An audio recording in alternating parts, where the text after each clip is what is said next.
ഒരു പ്രശ്നം വന്നാൽ മോദി അവിടെ ഓടിയെത്തും. ഇസ്രയേലിന്റെ ഉറ്റ ചങ്ങാതി ആരെന്ന ചോദ്യത്തിന്റെ ഉത്തരം നമുക്കൊക്കെ അമേരിക്ക എന്നു തന്നെയാകാം.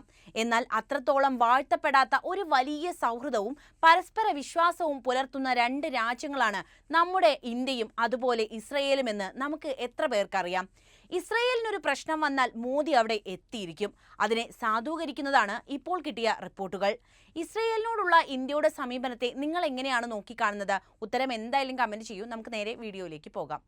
ലോകത്തെ ഞെട്ടിച്ചുകൊണ്ട് 2023 ഒക്ടോബർ 7 നടന്ന മാരകമായ ഹമാസ് ഭീകരാക്രമണത്തിന് ശേഷം ഇസ്രയേൽ നേതൃത്വത്തെ വിളിച്ച ആദ്യത്തെ ലോക നേതാവ് ഇന്ത്യൻ പ്രധാനമന്ത്രിയാണെന്ന് ഇസ്രയേൽ അംബാസിഡർ റൂവൻ അസർ പറഞ്ഞതോടെ തെല്ലുനെട്ടൽ എല്ലാവർക്കും ഉണ്ടായിട്ടുണ്ട്. പ്രധാനമന്ത്രി നരേന്ദ്രമോദിയുമായുള്ള സൗഹൃദത്തിനും ഇസ്രയേലിനോടൊപ്പം എപ്പോഴും നിലകൊള്ളുന്നതിനും അദ്ദേഹം നന്ദി പറയുകയും ചെയ്തു. യുദ്ധസമാനമായ ആ സംഘർഷത്തിൽ 1200-ലധികം പേർ കൊല്ലപ്പെടുകയും 250 പേരെ ബന്ദികളാക്കുകയും ചെയ്തിരുന്നു. പ്രധാനമന്ത്രി നരേന്ദ്രമോദിയുടെ നേതൃത്വത്തിൽ ഇന്ത്യ നേടിയ നേട്ടങ്ങളെ ഞങ്ങൾ ശരിക്കും വളരെ ആദരവോടെയാണ് നോക്കിക്കാണുന്നത്. അദ്ദേഹത്തിന്റെ സൗഹൃദം ഞങ്ങൾക്ക് വളരെ പ്രിയപ്പെട്ടതാണ്. ഒക്ടോബർ 7 ശേഷം ആദ്യമായി ഞങ്ങളെ വിളിച്ചത് അദ്ദേഹമാണ്. കഴിഞ്ഞ 1.5 വർഷമായി അദ്ദേഹം ഞങ്ങളോടൊപ്പം നിന്നത് ഞങ്ങൾ കണ്ടതാണ്. പല കാര്യങ്ങളിലും ഞങ്ങൾ ഒരുപോലെ ചിന്തിക്കുന്നുണ്ടെന്ന് അറിയാം. ഞങ്ങൾ കാര്യങ്ങളെ സമാനമായ രീതിയിൽ കാണുന്നു. ഞങ്ങൾക്ക് സമാനമായ വെല്ലുവിളികളുമുണ്ട്. അതിനാൽ വരും വർഷങ്ങളിൽ ഞങ്ങൾക്ക് ഒരുമിച്ച് കൂടുതൽ കാര്യങ്ങൾ ചെയ്യാൻ കഴിയുമെന്ന് എനിക്ക് ഉറപ്പുണ്ട്. AANS-നോട് നടന്ന ഒരു പ്രത്യേക അഭിമുഖത്തിൽ അസർ വ്യക്തമാക്കിയത് ഇങ്ങനെയാണ്. ഇതാണ് ഇന്ത്യയും ഇസ്രയേലും തുടരുന്ന സൗഹൃദത്തെക്കുറിച്ച് ഇപ്പോൾ ചർച്ചയാക്കിയ പ്രധാന വിഷയം. ഗാസയിലെ സ്ഥിതി, വെടിനിർത്തൽ, നിലവിലെ അമേരിക്കൻ ഭരണകൂടത്തിന്റെ പിന്തുണ തുടങ്ങിയ നിരവധി വിഷയങ്ങളെക്കുറിച്ചും അദ്ദേഹം സംസാരിച്ചിട്ടുണ്ട്. അപ്പോഴാണ് ഇത്തരം ഒരു ബന്ധം, അതായത് ഇന്ത്യയും ഇസ്രയേലും തമ്മിലുള്ള അപൂർവമായ ഒരു സൗഹൃദത്തിന്റെ കഥ കൂടി വെളിച്ചത്ത് വരുന്നത്. ഇസ്രയേൽ ഹമാസ് സംഘർഷത്തിൽ ഇന്ത്യ സൂക്ഷ്മവും സന്തുലിതവുമായ ഒരു നിലപാട് നിലനിർത്തിയിട്ടുണ്ട്. ഇത് അതിന്റെ ദീർഘകാല വിദേശ നയങ്ങളുടെ തത്വമായ ചേരിചേരാ നയം, നയതന്ത്ര പ്രായോഗികത, സമാധാനത്തിനായുള്ള പ്രതിബദ്ധത എന്നിവയെ പ്രതിഫലിക്കുന്നതാണ്. ഇസ്രയേലുമായി ചരിത്രപരമായ ബന്ധം ഇന്ത്യക്കുണ്ട്. അറബ് ലോകവുമായി നല്ല ബന്ധം നിലനിർത്താനുള്ള താല്പര്യം, മിഡിൽ ഈസ്റ്റിൽ സമാധാനം പ്രോത്സാഹിപ്പിക്കാനുള്ള ആഗ്രഹം എന്നിവയുൾപ്പെടെ നിരവധി ഘടകങ്ങളാൽ നടന്നുകൊണ്ടിരിക്കുന്ന ഇസ്രയേൽ ഹമാസ് യുദ്ധത്തിൽ ഇന്ത്യയുടെ നിലപാട് രൂപപ്പെടാനുള്ള കാരണങ്ങളായിട്ടുണ്ട്. ഇന്ത്യയുടെ നയതന്ത്ര നിലപാട് ഇതിൽ എന്തായിരുന്നു നോക്കാം. സമാധാനം, സ്ഥിരത, സംഭാഷണം എന്നിവയ്ക്കുള്ള പിന്തുണ ഊന്നി പറയുമ്പോൾ തന്നെ സംഘർഷത്തിന്റെ പക്ഷം പിടിക്കുന്നത് ഒഴിവാക്കാൻ ഇന്ത്യ പലപ്പോഴും ശ്രദ്ധിച്ചിട്ടുണ്ട്. ഇസ്രയേലും ഫലസ്തീനും സമാധാനപരമായി സഹവർത്തിക്കാൻ കഴിയുന്ന ഇസ്രയേൽ ഫലസ്തീൻ പ്രശ്നത്തിനുള്ള ദ്വിരാഷ്ട്ര പരിഹാരത്തെ ഇന്ത്യയുടെ വിദേശ നയം പരമ്പരാഗതമായി പിന്തുണച്ചിട്ടുണ്ട്. യുദ്ധത്തോടുള്ള ഇന്ത്യയുടെ പ്രതികരണങ്ങളിൽ ഈ നിലപാട് പ്രകടവുമായിരുന്നു. അക്രമം അവസാനിപ്പിക്കണമെന്ന് നിരന്തരം ആഹ്വാനം ചെയ്തിട്ടുമുണ്ട്. ഇസ്രയേലും ഹമാസും അന്താരാഷ്ട്ര മാനുഷിക നിയമങ്ങളെ മാനിക്കണമെന്നും സാധാരണക്കാരുടെ സംരക്ഷണം ഉറപ്പാക്കണമെന്നും ഇരു കൂട്ടരോടും പറയാൻ ഇന്ത്യ പ്രത്യേകം ശ്രദ്ധിച്ചിട്ടുണ്ട്. ഐക്യരാഷ്ട്രസഭയ്ക്കും മറ്റ് അന്താരാഷ്ട്ര വേദികളിലും നൽകിയ പ്രസ്താവനകളിൽ സംഘർഷത്തിൽ ഇരുവശത്തുമുള്ള സിവിലിയന്മാരുടെ ജീവൻ നഷ്ടപ്പെട്ടതിനെ ഇന്ത്യ അപലപിച്ചു. അതായത് ഇന്ത്യ ഇവിടെ നോക്കിയത് സാധാരണക്കാരുടെ ജീവന്റെ സുരക്ഷയുടെയും കാര്യങ്ങളൊക്കെയാണ്. ആക്രമണം കൂടി വരുമ്പോഴും ഫലസ്തീനികൾക്കെതിരായ യുദ്ധത്തിന്റെ മാനുഷിക ആഘാതത്തിലും ഇന്ത്യ ആശങ്ക പ്രകടിപ്പിച്ചിട്ടുണ്ടെങ്കിലും ഇന്ത്യ ഉൾപ്പെടെ നിരവധി രാജ്യങ്ങൾ ഹമാസിനെ ഭീകര സംഘടനയായി പ്രഖ്യാപിച്ചതിനാൽ അതിന്റെ ആക്രമണങ്ങളിൽ നിന്ന് സ്വയം പ്രതിരോധിക്കാനുള്ള ഇസ്രയേലിന്റെ അവകാശത്തെയും അംഗീകരിച്ചിട്ടുണ്ട്. അതായത് ഇസ്രയേൽ ഒരു മഹാരാജ്യവും അതുപോലെ ഹമാസ് എന്ന് പറയുന്നത് ഒരു സായുധ സംഘടനയുമാണ്. ഈ ഒരു വ്യത്യാസം ഈ വിഷയത്തിൽ ഇന്ത്യയുടെ നിലപാടിൽ പ്രകടമായിരുന്നു. ഇതുകൊണ്ടൊക്കെ തന്നെ ഇന്ത്യയുടെ പ്രതികരണം ജാഗ്രതയോടെയും അതുപോലെ തന്നെ അത്യധികം സഹാനുഭൂതിയോടും ഒക്കെയായിരുന്നു. ഇസ്രയേലുമായി വളർന്നു വരുന്ന തന്ത്രപരമായ ബന്ധവുമായി ഫലസ്തീൻ ലക്ഷ്യത്തിനായുള്ള പിന്തുണയെ സന്തുലിതമാക്കുന്നതായിരുന്നു ഇന്ത്യയുടെ നിലപാട്. ഇസ്രയേലുമായുള്ള ഉഭയകക്ഷി ബന്ധത്തെക്കുറിച്ച് പറയാം. ഇന്ത്യയും ഇസ്രയേലും തമ്മിലുള്ള ബന്ധം വർഷങ്ങളായി കൂടുതൽ ശക്തമായിക്കൊണ്ടിരിക്കുന്ന ഒന്നാണ്. പ്രത്യേകിച്ച് പ്രതിരോധം, സാങ്കേതിക വിദ്യ, വ്യാപാരം എന്നീ മേഖലകളിലൊക്കെ തന്നെ. 1992 നയതന്ത്ര ബന്ധങ്ങൾ ഔപചാരികമാക്കിയതിനു ശേഷം ഇന്ത്യയും ഇസ്രയേലും ശക്തമായ സഹകരണം വികസിപ്പിച്ചെടുത്തിട്ടുണ്ട്. പ്രത്യേകിച്ച് പ്രതിരോധം, രഹസ്യാന്വേഷണ വിവരങ്ങൾ പങ്കിടൽ, കൃഷി, ജല മാനേജ്മെന്റ്, നവീകരണം തുടങ്ങിയ മേഖലകളിലൊക്കെ തന്നെ. ഡ്രോണുകൾ, മിസൈൽ പ്രതിരോധ സംവിധാനങ്ങൾ എന്നിവയുൾപ്പെടെ നൂതന സൈനിക സാങ്കേതിക വിദ്യ ഇസ്രയേൽ നൽകുന്ന ഇന്ത്യയുടെ പ്രധാന പ്രതിരോധ പങ്കാളികളിൽ ഒന്നാണ്. അതുകൊണ്ട് തന്നെ ഇന്ത്യക്ക് ഒഴിച്ചുകൂടാനാകാത്ത ഒരു രാജ്യം തന്നെയാണ് ഇന്ന് ഇസ്രയേൽ. ഫലസ്തീൻ അഭിലാഷങ്ങളുടെ പിന്തുണക്കാരൻ എന്ന സ്ഥാനം നിലനിർത്താൻ ശ്രമിക്കുമ്പോൾ പോലും ഇസ്രയേലുമായുള്ള ബന്ധത്തിന് തുരങ്കം വെക്കാതിരിക്കാൻ ഇന്ത്യ ശ്രദ്ധാലുവായിരുന്നു. യുദ്ധസമയത്ത് ഇന്ത്യയുടെ പ്രസ്താവനകളിൽ ഈ സന്തുലിത നടപടി പ്രതിഫലിച്ചുകൊണ്ടേയിരുന്നു.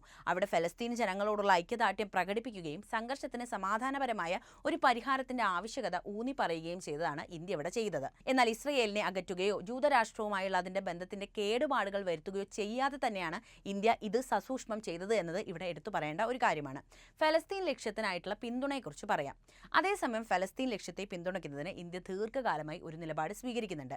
ചരിത്രപരമായി ഫലസ്തീൻ രാഷ്ട്രത്തിനു വേണ്ടി ഇന്ത്യ ശക്തമായി വാദിച്ച ഒരു രാജ്യമാണ്. കൂടാതെ ഫലസ്തീൻ വിഷയം മധ്യപൂർവ്വ ദേശത്തെ ഇന്ത്യയുടെ വിദേശ നയത്തിന്റെ ഒരു പ്രധാന ഘടകവുമാണ്. കൊളോണിയലിസവുമായുള്ള ഇന്ത്യയുടെ സ്വന്തം അനുഭവവും മറ്റ് കോളനിവൽക്കരിക്കപ്പെട്ട രാഷ്ട്രങ്ങളുടെ അഭിലാഷങ്ങളോടുള്ള ഐക്യദാർഢ്യവുമാണ് ഫലസ്തീനെക്കുറിച്ചുള്ള ഇന്ത്യയുടെ നിലപാട് വ്യക്തമാക്കുന്നത്. ഇസ്രയേൽ ഹമാസ് യുദ്ധസമയത്ത് ഇസ്രയേലും ഫലസ്തീനും സമാധാനത്തിലും സുരക്ഷിതത്തിലും ഒരുമിച്ച് ജീവിക്കുന്ന രണ്ട് രാഷ്ട്ര പരിഹാരത്തിനുള്ള പിന്തുണ ഇന്ത്യ ആവർത്തിച്ചുകൊണ്ടേയിരുന്നു. ഇസ്രയേലി സിവിലിയന്മാർക്കെതിരായ ഹമാസിന്റെ ആക്രമണങ്ങളെ ഇന്ത്യ അപലപിച്ചപ്പോൾ ഗാസയിലെ മാനുഷിക സാഹചര്യത്തിലും ഇന്ത്യ ആഴത്തിലുള്ള ആശങ്ക പ്രകടിപ്പിച്ചിട്ടുണ്ട്. ഇന്ത്യൻ സർക്കാർ അടിയന്തര വെടിനിർത്തലിന് ആഹ്വാനം ചെയ്യുകയും ഗാസയ്ക്ക് മാനുഷിക സഹായം നൽകുന്നതിനുള്ള അന്താരാഷ്ട്ര ശ്രമങ്ങൾ സമ്മർദ്ദം ചെലുത്തുകയും ചെയ്തു. 2021 ഗാസയിൽ അക്രമം വർദ്ധിച്ച സമയത്ത് അടിയന്തര വെടിനിർത്തൽ ആവശ്യപ്പെടുന്ന UN പ്രമേയത്തെ അനുകൂലിച്ച് വോട്ട് ചെയ്ത രാജ്യങ്ങളിൽ ഇന്ത്യയും ഉൾപ്പെടുന്നുണ്ട്. അന്താരാഷ്ട്ര നയതന്ത്രത്തിൽ ഇന്ത്യയുടെ പങ്ക് എന്താണെന്ന് നോക്കാം. മേഖലയിലെ സംഘർഷങ്ങൾ ലഘൂകരിക്കുന്നതിൽ ഇന്ത്യയും സജീവമായ ഒരു പങ്ക് വഹിച്ചിട്ടുണ്ട്. 2021 സംഘർഷത്തിൽ ഐക്യരാഷ്ട്രസഭ സുരക്ഷാ കൗൺസിലിന്റെ സ്ഥിരമല്ലാത്ത അംഗം എന്ന നിലയിൽ അടിയന്തര വെടിനിർത്തലിന് ഇന്ത്യ ആഹ്വാനം ചെയ്യുകയും പൗരന്മാരുടെ സംരക്ഷണം ഉറപ്പാക്കാൻ അന്താരാഷ്ട്ര സമൂഹം ഒന്നിച്ചു വരണമെന്ന് ആവശ്യപ്പെടുകയും ചെയ്തിരുന്നു. വിഷയത്തിൽ ഏകപക്ഷീയമായ സമീപനം ഒഴിവാക്കിക്കൊണ്ട് സംഭാഷണത്തിലൂടെയും സമാധാനപരമായ ചർച്ചകളിലൂടെയും സംഘർഷം പരിഹരിക്കുന്നതിന് അനുകൂലമായ ഇന്ത്യയുടെ പ്രധാനമന്ത്രി നരേന്ദ്രമോദിയും സംസാരിച്ചിട്ടുണ്ട്.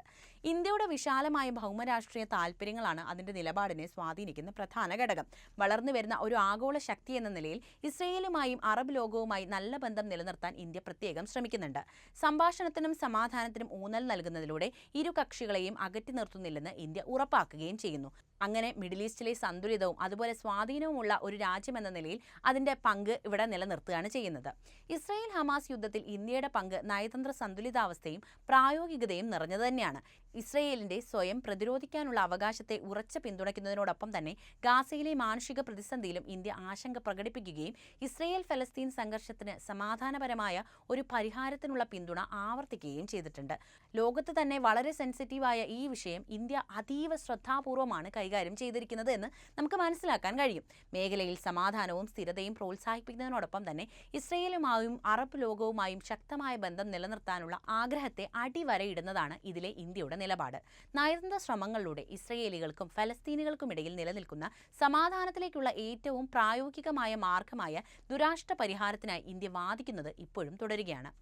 ഇസ്രയേൽ ഫലസ്തീൻ യുദ്ധത്തെക്കുറിച്ച് പറയാതെ ഞാൻ എങ്ങനെയാണ് ഇത് അവസാനിപ്പിക്കുക? 2023 ഒക്ടോബറിൽ പൊട്ടിപ്പുറപ്പെട്ട ഹമാസ് ഇസ്രയേൽ സംഘർഷം ആക്രമണത്തിൽ ഗണ്യമായ വർധനവ് വരുത്തിവെക്കുകയും വ്യാപകമായ നാശനഷ്ടങ്ങൾക്കും കാരണമാവുകയും ചെയ്തിട്ടുണ്ട്. 2023 ഒക്ടോബർ 7 ഹമാസ് ഇസ്രയേലിനെതിരെ റോക്കറ്റ് ആക്രമണം, കടന്നുകയറ്റം, കര ആക്രമണം എന്നിവയുൾപ്പെടെ ഒരു ഏകോപിത ആക്രമണം നടത്തുന്നു. ടെൽ അവീവ്, ജെറുസലേം തുടങ്ങിയ നഗരങ്ങൾ ഉൾപ്പെടെയുള്ള സൈനിക സിവിലിയൻ സ്ഥലങ്ങളെ ലക്ഷ്യമാക്കിയിട്ടുള്ള ഈ ആക്രമണം ഇരുവശത്തും ഗണ്യമായ നാശനഷ്ടങ്ങൾക്ക് കാരണമായി. ഈ ആക്രമണത്തിന്റെ വ്യാപ്തിയും തീവ്രതയും സമീപ വർഷങ്ങളിൽ അഭൂതപൂർവമായിരുന്നു. ഗാസ മുനമ്പിനെ നിയന്ത്രിക്കുന്ന ഇസ്ലാമിക തീവ്രവാദ സംഘടനയായ Hamas Gaza, west bank, Jerusalem എന്നിവിടങ്ങളിലെ ഇസ്രയേലി നയങ്ങൾക്കും നടപടികൾക്കും, പ്രത്യേകിച്ച് ഫലസ്തീൻ ലക്ഷ്യവുമായി ബന്ധപ്പെട്ട ഒരു പ്രതികരണവുമായിട്ടാണ് ഈ ആക്രമണത്തെ പറഞ്ഞത്. അതായത് അത്ര നാളും സമാധാനപരമായി നിന്നിരുന്ന ഒരു അന്തരീക്ഷത്തിൽ നിന്ന് ഹമാസ് ആക്രമണം അഴിച്ചുവിട്ടതോടെ ഒരു സംഘർഷഭരിതമായ പശ്ചിമേഷ്യയിലേക്ക് ലോകം മിഴികൾ തുറക്കുന്ന ഒരു കാഴ്ചയാണ് നമ്മൾ കണ്ടത്. ആയിരക്കണക്കിന് മിസൈലുകൾ തൊടുത്തുവിടുകയും പോരാളികൾ ഇസ്രയേലിന്റെ അതിർത്തി ലംഘിക്കുകയും ചെയ്തു. അതിന്റെ ഫലമായി കാര്യമായ നാശനഷ്ടങ്ങളും സിവിലിയന്മാർക്ക് ജീവൻ നഷ്ടപ്പെടുകയും ചെയ്തു. ഇത് വലിയൊരു സംഘർഷത്തിന്റെ തുടക്കമായിട്ടാണ് പിന്നെ ചരിത്രം അടയാളപ്പെടുത്തിയത്. ഇതിന് മറുപടിയായി ഇസ്രയേൽ അടിയന്തരാവസ്ഥ പ്രഖ്യാപിക്കുകയും ഗാസയിൽ വ്യോമാക്രമണം നടത്താൻ ആരംഭിക്കുകയും ചെയ്തു. ഹമാസിന്റെ അടിസ്ഥാന സൗകര്യങ്ങൾ, ആയുധ സംഭരണ കേന്ദ്രങ്ങൾ, നേതൃസ്ഥാനങ്ങൾ എന്നിവ ലക്ഷ്യമിട്ടതായിരുന്നു ആക്രമണങ്ങൾ. ഹമാസിന്റെ സൈനിക ശേഷി തകർക്കുക എന്ന ലക്ഷ്യത്തോടെയാണ് ഇസ്രയേൽ പ്രതിരോധ സേന ആക്രമണം നടത്തിയത്. സംഘർഷത്തിനിടയിൽ ഇരുവിഭാഗത്തിനും കനത്ത നാശനഷ്ടം തന്നെ സംഭവിച്ചിട്ടുണ്ട്. ഗാസയിൽ ആയിരക്കണക്കിന് പേർ കൊല്ലപ്പെടുകയും വ്യാപകമായ നാശനഷ്ടങ്ങൾ സംഭവിക്കുകയും ചെയ്തു. അതേസമയം ഹമാസിന്റെ മിസൈൽ ആക്രമണങ്ങളിലും മറ്റുമായി ഇസ്രയേൽ സാധാരണക്കാർക്ക് വലിയ നാശനഷ്ടങ്ങളാണ് വരുത്തിവെച്ചത്. അന്താരാഷ്ട്ര തലത്തിൽ സംഘർഷം തീവ്രമായ പ്രതികരണങ്ങൾക്കും കാരണമായിട്ടുണ്ട്. സ്വയം പ്രതിരോധിക്കാനുള്ള ഇസ്രയേലിന്റെ അവകാശം സ്ഥിരീകരിച്ച് അമേരിക്ക പോലുള്ള രാജ്യങ്ങൾ ഇസ്രയേലിന്റെ നടപടികളെ വ്യാപകമായി പിന്തുണയ്ക്കാൻ തുടങ്ങി. മറുവശത്ത് പ്രത്യേകിച്ച് അറബ് ലോകത്ത് വിവിധ രാജ്യങ്ങൾ ഇസ്രയേലിന്റെ സൈനിക പ്രതികരണത്തെ അപലപിക്കുകയും ഫലസ്തീൻ ഫലസ്തീനികളോട് ഐക്യദാർഢ്യം പ്രകടിപ്പിക്കുകയും വ്യോമാക്രമണങ്ങൾ അവസാനിപ്പിക്കാനും സമാധാന ചർച്ചകളിലേക്ക് മടങ്ങാനും ആഹ്വാനം ചെയ്യുകയും ചെയ്തു. ഐക്യരാഷ്ട്രസഭയും നിരവധി മനുഷ്യാവകാശ സംഘടനകളും വെടിനിർത്തലിന് ആഹ്വാനം ചെയ്യുകയും സാധാരണക്കാരുടെ ജീവൻ സംരക്ഷിക്കേണ്ടതിന്റെ പ്രാധാന്യം ഊന്നി പറയുകയും ചെയ്തിട്ടുണ്ട്. ഇസ്രയേലും ഹമാസും തമ്മിൽ ദീർഘകാലമായി നിലനിൽക്കുന്ന സംഘർഷങ്ങളെയും ആഴത്തിൽ വേരൂന്നിയ പ്രശ്നങ്ങളെയും പരിഹരിക്കപ്പെടാതെ ഇസ്രയേൽ ഫലസ്തീൻ സംഘർഷം ഉൾപ്പെടെയുള്ള സാഹചര്യം എടുത്തു കാണിക്കുന്നതാണ്. പ്രത്യേകിച്ച് ഗാസയിലെ യുദ്ധം മാനുഷിക പ്രതിസന്ധിയെ കൂടുതൽ വഷളാക്കുകയും സമാധാനപരമായ പരിഹാരത്തിനുള്ള ശ്രമങ്ങളെ തടസ്സപ്പെടുത്തുകയും ചെയ്തു. ഇസ്രയേൽ ഫലസ്തീൻ ബന്ധങ്ങളുടെ ഭാവി, ഹമാസിന്റെ പങ്ക്, മിഡിൽ ഈസ്റ്റിൽ സമാധാനത്തിനായുള്ള വിശാലമായ പ്രത്യാഘാതങ്ങൾ എന്നിവയെക്കുറിച്ചുള്ള ചർച്ചകൾ തുടരുന്നതിനാൽ 2023 ഒക്ടോബറിലെ സംഘർഷം മേഖലയുടെ ചരിത്രത്തിലെ ഒരു നിർണായക നിമിഷമായിട്ട് ഇന്നും തുടരുകയാണ്. ഖത്തറിന്റെ നേതൃത്വത്തിൽ അമേരിക്കയുടെ സാന്നിധ്യത്തോടു കൂടിയിട്ട് പ്രശ്നങ്ങൾ പരിഹരിക്കപ്പെട്ടിട്ടുണ്ടെങ്കിൽ പോലും എല്ലാ പ്രശ്നവും അവസാനിച്ചു എന്ന് നമുക്കിവിടെ പറയാൻ പറ്റില്ല. കാരണം വർഷങ്ങളായി നിലനിൽക്കുന്ന ശത്രുത ഹമാസിനും അതുപോലെ തന്നെ ഇസ്രയേലിനും ഇടയിലുണ്ട്. അതുകൊണ്ട് എല്ലാം പരിഹരിക്കപ്പെടുമെന്ന് നമുക്ക് പ്രത്യാശിക്കാം. ഈ വിഷയത്തിൽ നിങ്ങളുടെ അഭിപ്രായം എന്തുതന്നെയായാലും കമൻറ്റ് ചെയ്യുക. ഒപ്പം ഈ അറിവുകൾ എല്ലാവരിലേക്കും എത്താനായി വീഡിയോ ഒന്ന് ലൈക്ക് ചെയ്യാനും ഷെയർ ചെയ്യാനും പ്രത്യേകം ശ്രദ്ധിക്കുമല്ലോ.